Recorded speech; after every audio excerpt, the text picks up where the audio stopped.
Hi guys, welcome back to yet another fun DIY weekend here aboard good old Athena. Actually today is Tuesday, so it's not really the weekend yet, but today is a holiday here in Denmark, a holiday I plan on taking full advantage of. According to the weather forecast, it's not supposed to be as blistering hot here in the shed today as it was last weekend, and that's good news because that means I can go ahead and put the new core in here in the cabin tub. Last weekend I removed the old core here because of some compression damage, and I cut some new plywood to replace it with. Everything is nice and snug, so it's just a matter of getting these adhered in place. The same goes for the identical hole over here on the starboard side, but before I go ahead and do that, I want to take care of the prep work to seal up this hole right here. This used to house one of these solar fan doodads, and I want to replace this with a DC powered fan, not a solar powered one, but a DC powered one. But I haven't been able to find one that fits in this area with the fiberglass dodger being right here. So for now, I'm just going to close up this hole, and then when I've got everything mounted here, then I can find a fan that actually fits.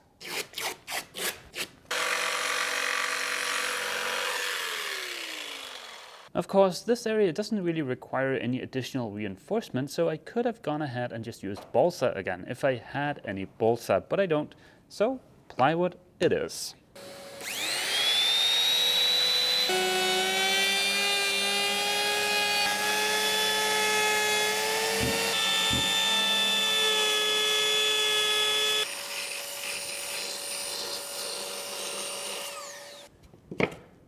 It is a little bit of a loose fit, but that's okay. Once I've got the thickened epoxy in there, it doesn't matter. As always, the first step is to wet out all of these surfaces with some unthickened epoxy. And seeing as it is nice and cool in here today, I can go ahead and take care of all of the holes before mixing up thickened epoxy. And I might as well also go ahead and take care of the plywood. I've gone ahead and thickened up a little bit of epoxy with some 406, and that looks like a good consistency to me.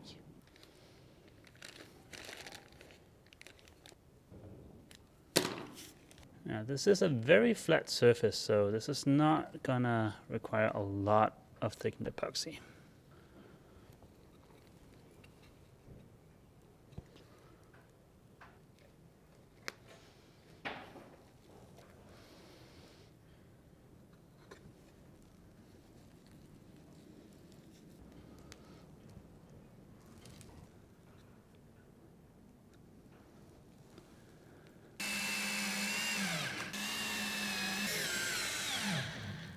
These screws are not really required. They're just there to make sure nothing slips out of place and cures that way. That would be kind of annoying.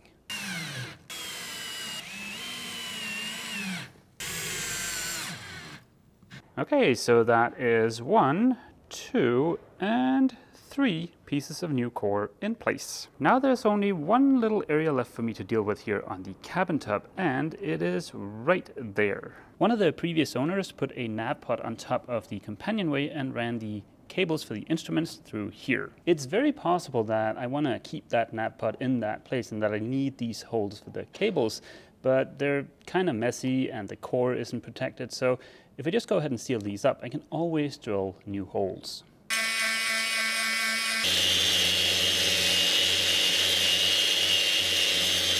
These holes are rather small, so I'm just going to clean them up, fill them with thickened epoxy, and add a couple of layers of glass on top.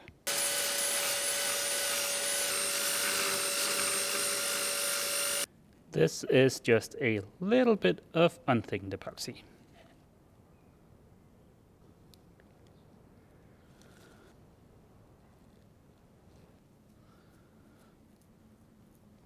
That looks about ready for some peel ply.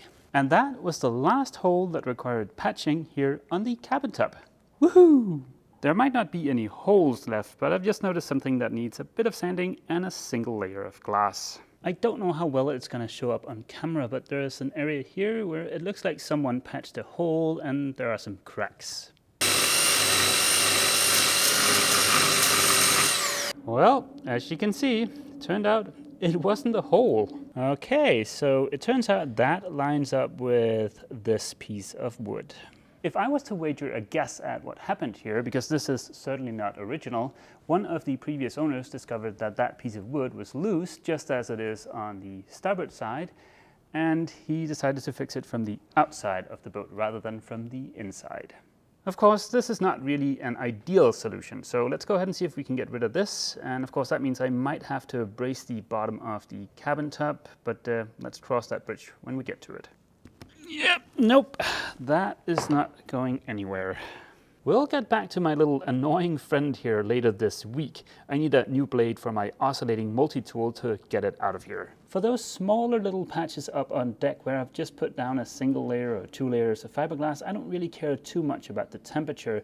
But for something like this, where I'm going to be laying up a thicker piece of laminate, well, temperature is important. For 206, the optimal temperature is somewhere around 24-25 degrees Celsius, and I would say we're pretty close to that. Of course, 206 cures all the way down to 16 degrees Celsius, but at that point it's like trying to wet out fiberglass with oatmeal. I've just gone ahead and given this area a little bit of a fine tuning with my 150 turbo just to make sure that the bevels are nice and uniform. That looks perfectly acceptable to me. I know the old laminate down there is 5 millimeters thick. I measured that before I started beveling the edges, but how much new laminate do I need to lay up to build up that same thickness? This is the 450 gram biaxial I'm using here aboard Athena, and I know from experience, and I've even got a little bit of a test piece here, that 2 layers of that stuff will yield a laminate that's just a fraction of a hair under a millimeter. That makes for some fairly simple math. 5 millimeters times 2 layers per millimeter, that's 10 layers of fiberglass. And because the new laminate is going to be a lot stronger than the old one, I am probably not going to lay up all 10 layers. I'm probably going to stick with, let's say, 9. For each of these little red circles, I'll cut a piece of fiberglass. That should give me roughly the right thickness everywhere. Of course, this is not rocket surgery, nor is it rocket science. If this is not 100% accurate, it doesn't matter. It just means a little bit of sanding.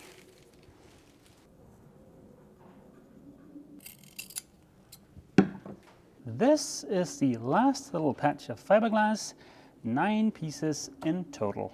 Now it's just a matter of getting the fiberglass wetted out and put in place. But I'm going to do the wetting out up on this horizontal surface here because working down here is kind of awkward. Now, I know this is an excellent way of starting a screaming match amongst DIY geeks, but I'm going to put the biggest patch down first as the innermost layer.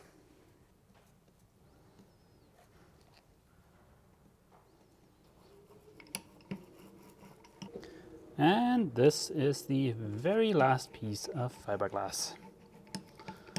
Because the side that's facing up here is the outside of the patch, I'm going to apply a piece of peel ply to it. Now I'm just carefully going to peel the plastic off the patch, and then let's see if we can get it lined up.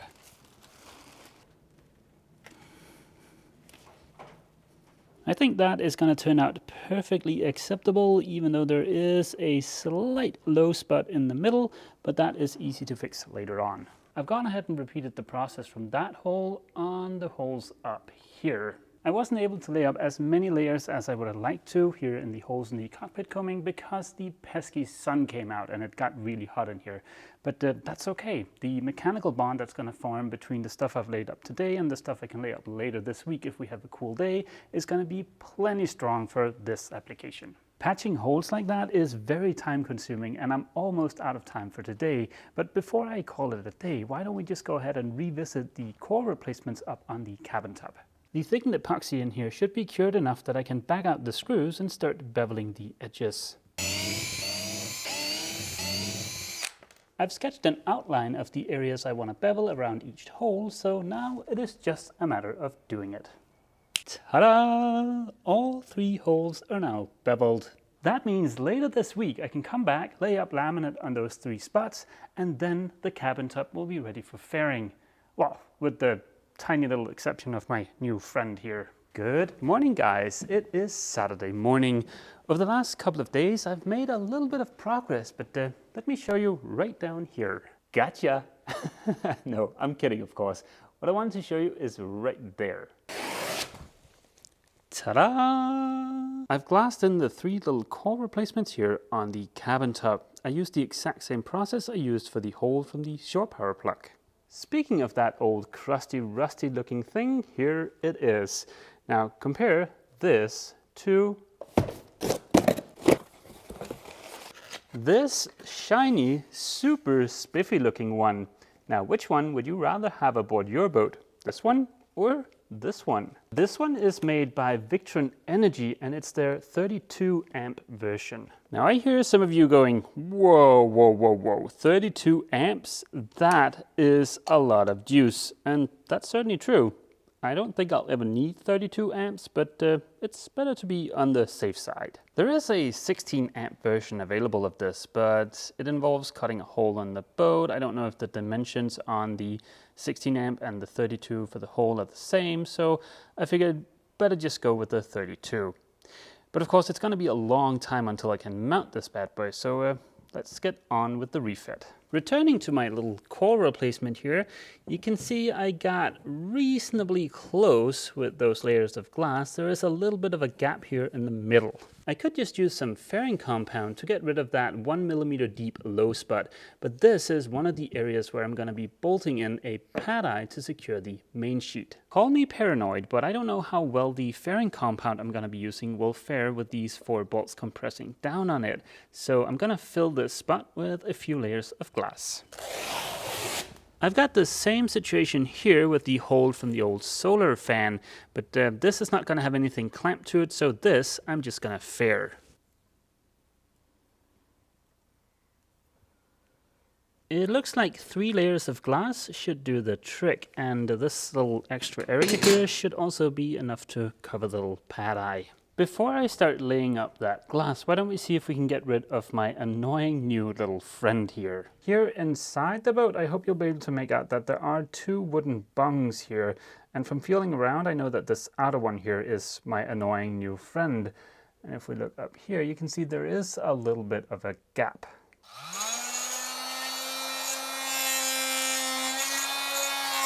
Yep, just as I thought, after having cut that thing, this is now loose. The fact that this thing is now loose, even though it is a structural part of the cabin top, is not a big deal because I can easily just brace this from down below, and then once I'm done with all the exterior stuff that requires me to be here in the shed, well then I can take care of this.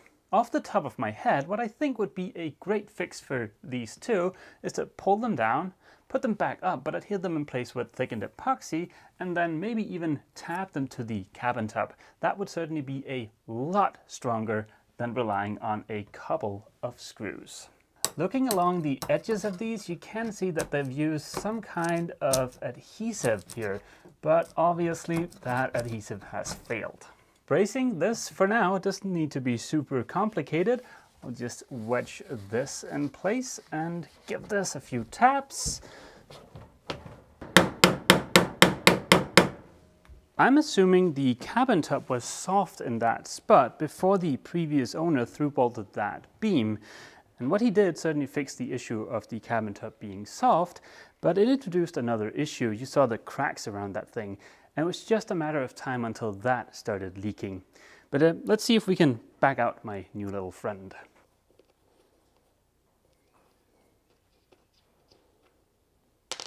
There we go. Seeing this has me thinking that this might actually have been the 3rd attempt at fixing that beam, because remember there were 2 little wooden bungs down there.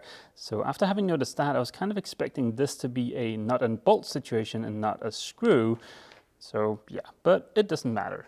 It does look like a little bit of water has seeped in here and damaged the core, so let's open up this and see what we're dealing with.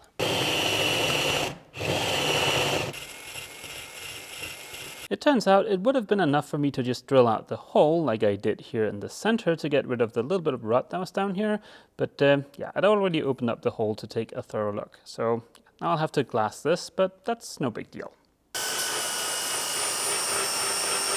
Now, through the magic of video editing, I'm done laying up glass over here, and I'm also done over here on the starboard side.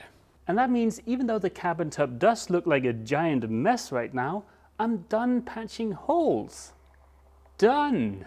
That, of course, still leaves the cockpit for me to deal with. But the good news is I'm done patching holes on the cabin top, and that means I can go ahead and fair that next weekend.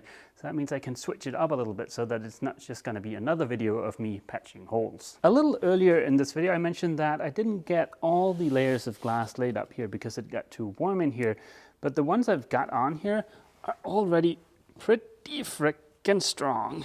In fact, I can't even feel these things deflecting. I don't know if it shows up on camera, but it feels pretty freaking sturdy. In response to my last video, I got a couple of comments saying that I shouldn't glass over these two holes here because I'm missing out on storage. Well, let me just clarify a little bit, because this area here is inside of a locker in the port aft cabin, and I'd rather have that storage inside of that locker than out here in the cockpit. So that means the only storage I'm actually missing out on is this tiny bit here, and there is plenty of storage here in the cockpit in the fiberglass Dodger. So yeah, I don't regret glassing over this. I just checked the footage and I could see these deflecting a little bit when I pressed in on them. So I'm gonna add the extra layers of glass, but I'm gonna do that off camera. So let's move on to something else. In about 23 days from most of you guys watching this video, Ava is going to be arriving in Copenhagen. We're going to spend 2 weeks exploring Scandinavia, then we're going to come back to Skive, do some day trips around Denmark, and also work on Athena. I'm hoping we'll be able to lay up glass on the entire hull below the waterline and possibly also apply primer. But for us to be able to do that, I need to figure out how much epoxy, fiberglass and primer I need to order. I found a really cool post on boatdesign.net that talks about various formulas for calculating wetted surface area, and I'll include a link for this in the description. Of course, for what I'm doing here, it doesn't need to be super accurate. I just need to get a general idea of how much stuff I should order, how much epoxy, how much paint, and how much fiberglass. Just for fun, I decided to go snooping on Coppercoat's website because I knew they had a little calculator to help people figure out how much Coppercoat they needed to order. I found that when I was trying to figure out how much Coppercoat I should order for Athena, but that's another story. So if we take a look at this calculator here, when you push that button, there is an unclick function that's called A plus B, which is a pretty horrible name. But if we take a look at what that does, that is actually the exact same formula that's described in that post on boatdesign.net. Or I guess I should say one of the formulas, because there were multiple formulas in that post, but this is the one. Now let's break that into something that is a little bit more easily readable. This is what was in that JavaScript. What this turns into is draft plus beam multiplied by the length of the waterline, and that will give you a sort of guesstimate at the wetted surface area of a full keeled boat. But then, as you can see up here, Coppercoat multiplies that by 0.75, and that's because the page I was on is for a medium displacement boat. Don't worry too much about the 0.093 back here. On Coppercoat's website, all of these values here are in feet, and that is simply just to convert those square feet into square meters. Let's get back to the 0.75 up here. Now, like I mentioned, that was for a medium displacement vessel.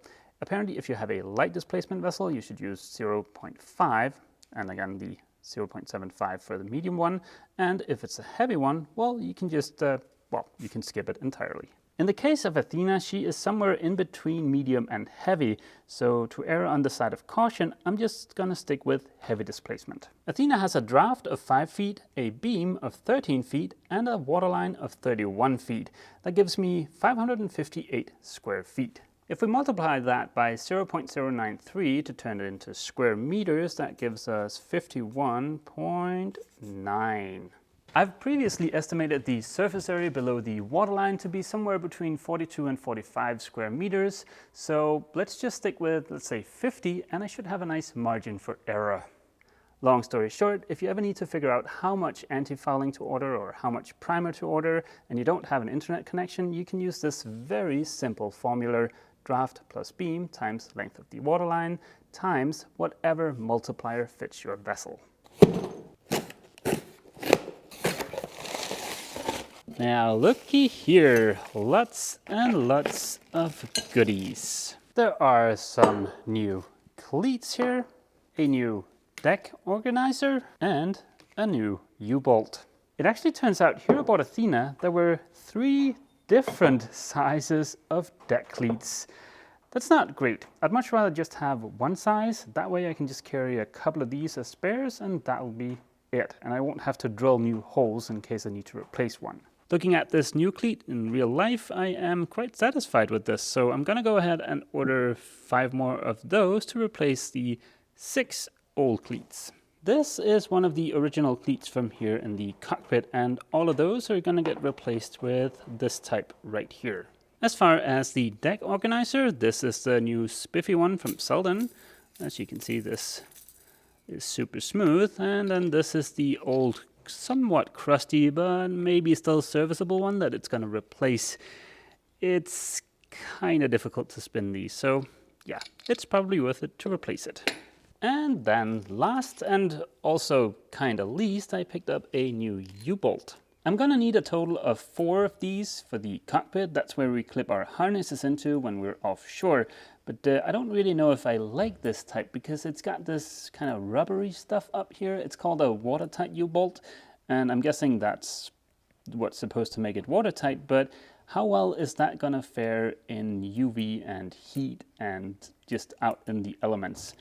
Now, if we look inside of this, there is just it is stainless steel back in there, so I guess if this fails, you could just bed it like you normally would, but yeah.